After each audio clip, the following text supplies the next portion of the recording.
What if I told you the air around you could solve the world's water crisis? It sounds like sci-fi, but it's science fact. Let's dive into how you can literally pull drinking water out of thin air. Every cubic meter of air contains up to 6 liters of water vapor.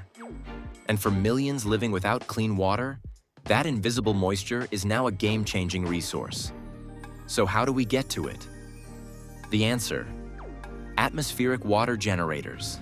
Machines designed to condense humidity and transform it into safe, drinkable water. And no, it's not new tech. Nature's been doing it forever. Think morning dew or the Namib desert beetle, which harvests water through its shell. Most AWGs use a simple process. Cool the air until condensation forms, just like a cold soda can on a hot day. That water gets filtered, purified, and stored. But there's more. Some systems don't even need electricity. They use solar power, desiccant materials like silica gel, or even metal organic frameworks.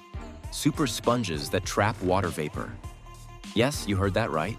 Sponge tech meets science fiction. Here's the good news. It works. Some machines can generate up to 5 gallons a day from thin air, enough to hydrate a small family.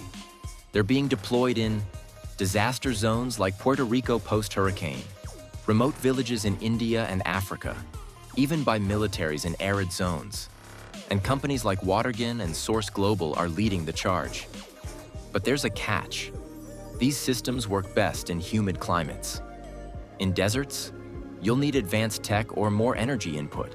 Atmospheric water harvesting could revolutionize how we think about water access. No pipes, no wells, no pollution.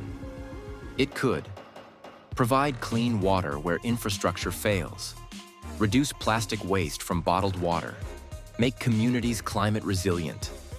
And researchers are racing to make it cheaper, faster, and scalable. Imagine a future where every home has its own water from air generator, just like a fridge. So, can you really harvest water from the air? Absolutely.